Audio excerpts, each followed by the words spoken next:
Hi, everybody. I wanted to talk to y'all today. First of all, I just want to say I'm a little bit frustrated. YouTube, you can't do direct webcam video like in the past. Apparently, they had their hardware, software, whatever, doesn't recognize it any longer. So I've been here for almost 2 hours trying to figure out how to make a webcam video because honestly, that's the only camera I have to be able to make a video. I wanted to touch base with you guys today because I had a few things on my mind. Mainly, one is being out here on the road. You know, a lot of things run through our head. We think of a whole lot of things, how we could do things, a lot of problem solving, I guess you could say. I actually get in my own head a lot, and I start thinking about the past conversations, past actions, past everything. Things I could have done differently, things I should have done differently. And, you know, so that's what I want to bring up today. Well, what happened was an old friend of mine contacted me recently. And in contacting me, I had informed him that my mother had recently passed back in May of last year. And he was like, oh, wow, you know, he was real sorry, blah, blah, blah. Okay, normal words that anybody would normally say when they found out that a loved one has passed. And then he found out apparently he had been trying to look for me for about a year and a half now and hasn't been able to find me until a few days ago. And he thought I had moved and blah, blah, blah. And I was like, no. I said, I'm still in the same old place. I said, I'm just never home. I said, before I was working 2 and 3 jobs. Before I started driving truck, I was working at McDonald's. I drove a school bus, and I also worked at our local country store in the kitchen. I was like a kitchen. I was the kitchen manager, cooking lunch for about 100 people every day, Monday through Saturday. I didn't for like 2 years. I didn't have a day off. It was hard, struggling, but I did it. And this person told me when he found out that I'm driving a truck now, and one thing he said to me, he said, you know, nothing makes my heart happier than to hear that you finally grown up. Really? What the fuck is that supposed to mean? Okay, and the reason why this irks me is because of the fact that,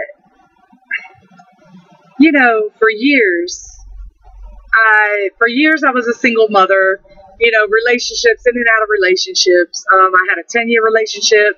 My 3 youngest children are from that 3-year relationship. My 3 oldest children are from my marriage. I had married real young. I mean, like I said, I've made a lot of mistakes in my life. Who hasn't?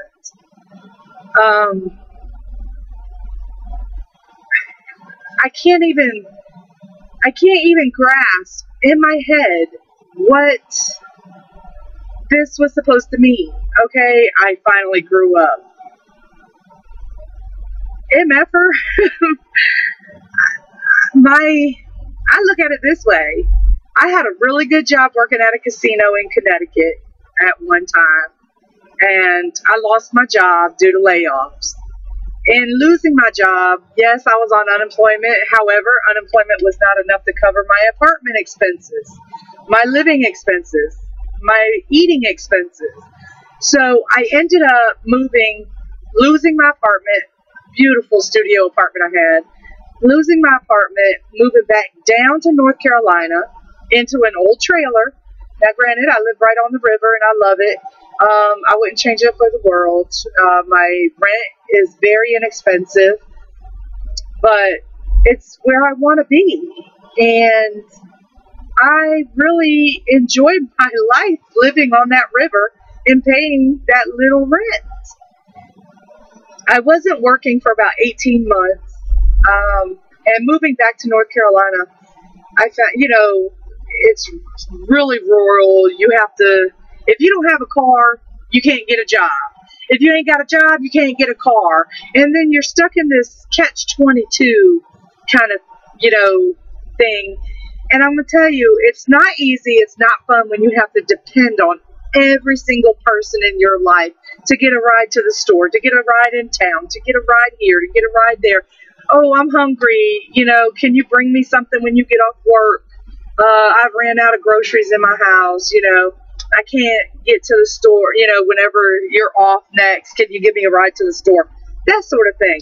Well, for about a year and a half that went on, I'd sit in my house, moping, wondering, trying to figure out, I did work in the fields under the table, a few times, and try to help ends meet with my unemployment check.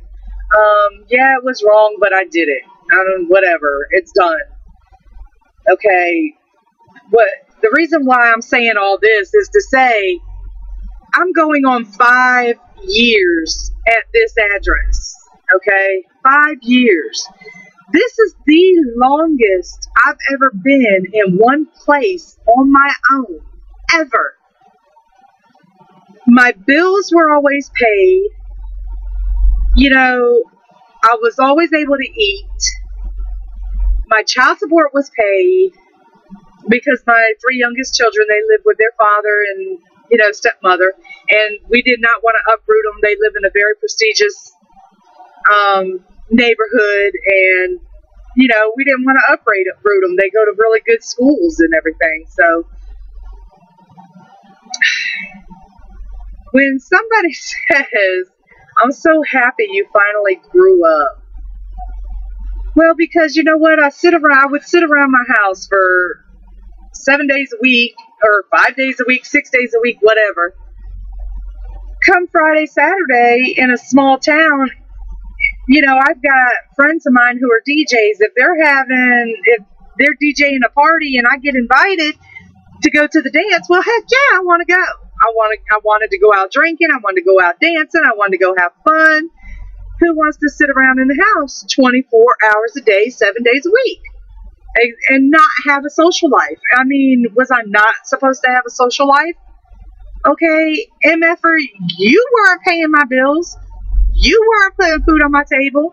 So what gives you the right to tell me I needed to grow up? And now you're all of a sudden happy that I finally grew up? My sister, I'll be honest with you, my sister has been my saving grace over the years. Whenever I got myself into a terrible bind, she has been right there to bail me out. And I'm not talking jail. I'm just talking financially, emotionally, spiritually. My sister has always been there for me. I can't say the same for all of my friends, ex-boyfriends, or whomever. My sister has always been there. We talk every single day. I tell her every detail of my life, even though she doesn't. She may not want to hear every detail, but I tell her every detail of my life. And I'm going to tell you, I had also been told a while ago that I need to get my shit together. Now, this has been about 3 years ago, I guess. I've been told that. And this was back when I was still on unemployment, right after I just moved into my trailer over there on the river. Okay, really? Now, your definition of getting your shit together and my definition of getting my shit together must be 2 different things. Because let me tell you, I have a roof over my head. I have food in my belly. I may not have had transportation or a job, but my bills were getting paid. My child support was getting paid. Those are the main important things I had going on in my life at the time. How much more I had already been in my home for almost 2 years. how much more does my life, my shit, need to get together than that? I don't understand. So, in telling you these stories, in my head, it all kind of comes together. You know, the universe just kind of comes together at one point or another. So, I'm telling you all this. Being a truck driver, I've learned, and over the years, I've learned, being out on my own, that if you have something that somebody wants, they are right by your side through thick and thin until you no longer give them what they want. Or if you have something somebody wants, they try their best to act like you're the best thing in the world until you refuse to give up what they want, what they really want. I've learned people don't give a shit about your needs or what you want unless they're your true family, unless they're your true friends. People come and go out of your life. And with each person that comes and goes, that comes into your life and leaves your life, they come in to teach you something and leave out of your life hoping that they have left you with some new experience on what to look forward to with the next person that comes into your life. I've had a lot of people come in and out of my life, and I have found this to be true. People who I thought were my best friends, because I stopped drinking, I stopped going out, I stopped going to the dances, I stopped giving people rides, after I had my car and everything. When I didn't have anything, I stopped doing all the favors. When I didn't have anything any longer that people needed, people stopped coming around. They slowly started weeding themselves out. And you know what? My life has been 100% better without them. And that's the God's honest truth. So if you take anything away from this video, mainly, I just want you to know, being a woman driver out here by myself on the road is dangerous. I have my dog with me. She's a great protector. She don't let anybody come near the truck. She definitely warns everybody that she sees walk near the truck that she's here to protect me. But you have to be very careful of who you let into your life, who you give your phone number out to, what their intentions are. And the reason why I say this, for example, I had a company owner, this person has a small fleet of 6 trucks, and the conversation started out, I'm looking for another driver. I can start you out as such and such a mile, depending on your experience level, blah, blah, blah. Can I get your number? And I was like, sure, I'm interested in that. Maybe not right now, but maybe in the future, I may be interested in improving my income, or I don't even know. Right now I'm totally happy where I am at the company I work for. And I'm on a dedicated account, and I really like it.